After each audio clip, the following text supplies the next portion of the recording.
part of the body hurts, we all hurt. How does the situation in Pakistan with Imran Khan have an impact on our ummah and in Palestine in particular?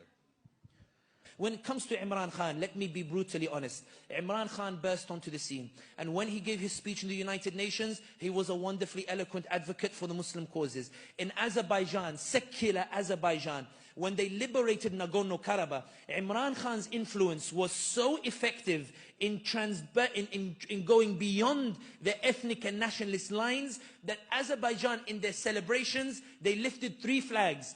Turkey, which gave them the drones, Azeri flag and Pakistani flag. When Imran Khan emerged onto the scene, there was a shift in the Muslim world that culminated in the Kuala Lumpur summit in 2019. The Saudi Crown Prince and the UAE were so terrified of the Kuala Lumpur summit because they believed if Imran Khan went and attended, Imran Khan would lend a Muslim legitimacy to this conference that was designed to rebuke the de-Islamization policies of UAE and Saudi Arabia, which were looking to introduce alcohol, looking to introduce OnlyFans model concerts, which were looking to introduce casinos into those areas. The Saudis, they threatened Imran Khan. They said, Wallahi, if you go to Kuala Lumpur, we will cut our investments to Pakistan and we will kick out the Pakistanis from Saudi Arabia and you can deal with it. Pakistan must be dependent on us. It cannot be equal to us. Imran Khan, the potential that he was about to bring in terms of establishing an independence. Remember, at every OIC meeting, Imran Khan would bring up 2 topics, Kashmir and Palestine. The reason that troubled Saudi and UAE so much, there are many people who think Imran Khan was just words. If he was just words, Saudi UAE would not have celebrated his toppling, nor would the US representative have said to the establishment in Pakistan, get rid of him and all will be forgiven. The Imran Khan's words were having such an impact, the way your words are having an impact on Biden, Blinken, and the shift in public opinion, that Imran Khan was bringing up Kashmir at a time in which Saudi and UAE were trying to get warmer ties with India. Remember, when Indian Prime Minister Modi's official insulted the Prophet Muhammad sallallahu alaihi wasallam and Sayyidina Aisha radiallahu anha, Modi panicked so much that he issued an unprecedented statement. He said, we respect all religions. His party had never made a statement like that in their entire history. They commissioned an article in Oman and other Arab capitals desperately trying to defend Modi and saying Modi had kicked out the official. Modi was worried that there would be a boycott and that the Muslim nations would punish India. Guess which country bailed Modi out and invited him to their capital to tell him, don't worry, this issue doesn't matter to us, ignore the Muslim anger. It was the United Arab Emirates, where bin Zayed received Modi and told him, Ta'ala, come, and they hugged him and they built a temple in UAE last week to show we're moving beyond Islam and Muslim causes, where now we want warmer ties, we don't really care about these issues. Imran Khan was making them sign on papers telling them that they respect Kashmir's right to independence at a time in which they didn't want to upset India. So they were getting annoyed.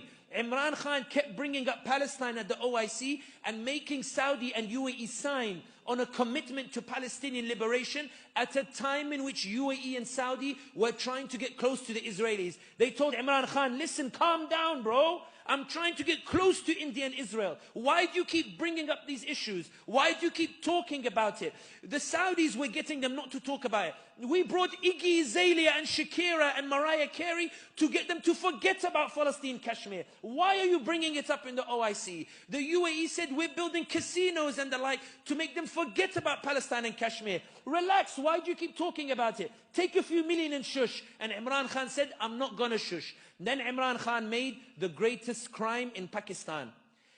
He tried to appoint a chief of staff of the army and appoint an intelligence chief, which is the democratic right of any elected leader, but in Pakistan apparently it's haram. It's like, so they panicked and they kicked him out of power. When they kicked him out of power, you who believe yourselves to be ordinary, do you know why they couldn't arrest him? Because thousands of Pakistanis took to the streets. They tried to arrest him in Zaman Park, they couldn't do it. They tried to, they said, let's hold by-elections just to get rid of PTI. They did the by-elections. PTI won a landslide election in the largest province in Pakistan, in Punjab. Then they panicked and they said, Ya ilahi, what's going on over here? Then PTI, they tried to pull a nice move. They wanted to dissolve the assembly of Punjab to force general elections. The establishment said, whoa, whoa, whoa, whoa, whoa, whoa, whoa. They said, we're not holding general elections. We're going to appoint a new assembly. And then they went to the Supreme Court. Supreme Court said, no, you have to hold elections. They said, toz for Supreme Court. We're not respecting the Supreme Court. The reason they couldn't arrest Imran Khan was because people were getting like Arab accounts were talking about Imran Khan.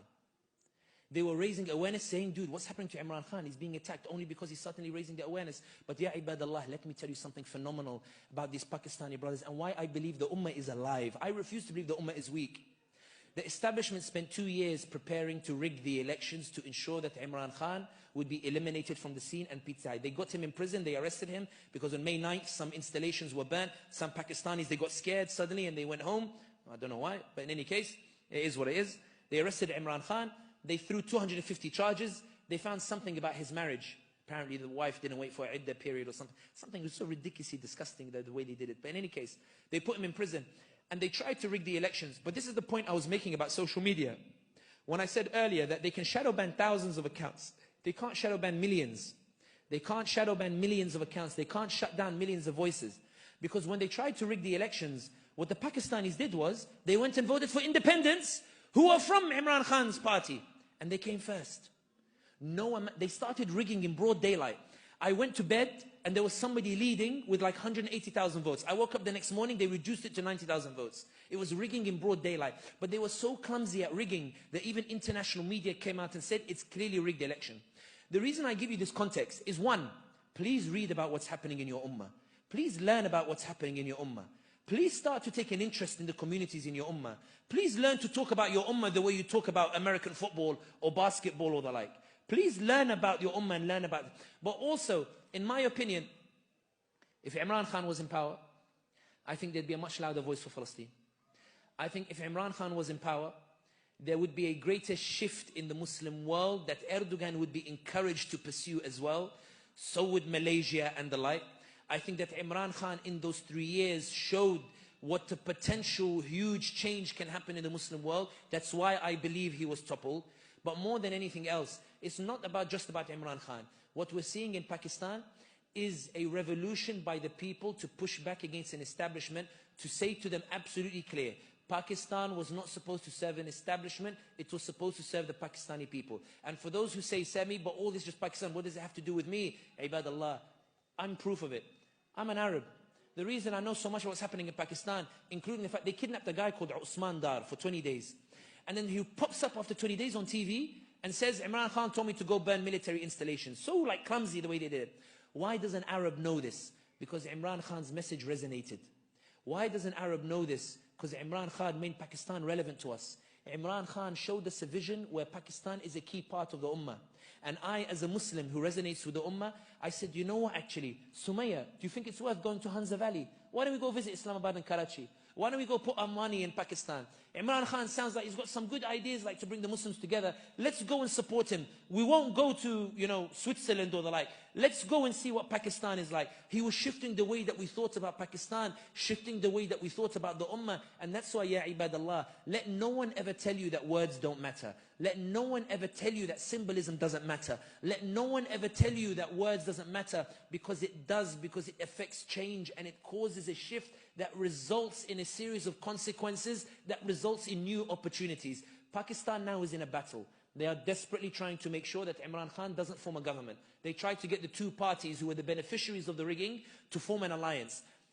There are people who won because of rigging, who have resigned their positions openly saying, I won because of rigging, I don't want to take my position like that. Pakistan is in chaos. If you want to do something for Pakistan, go and tweet about it. Go and talk about it.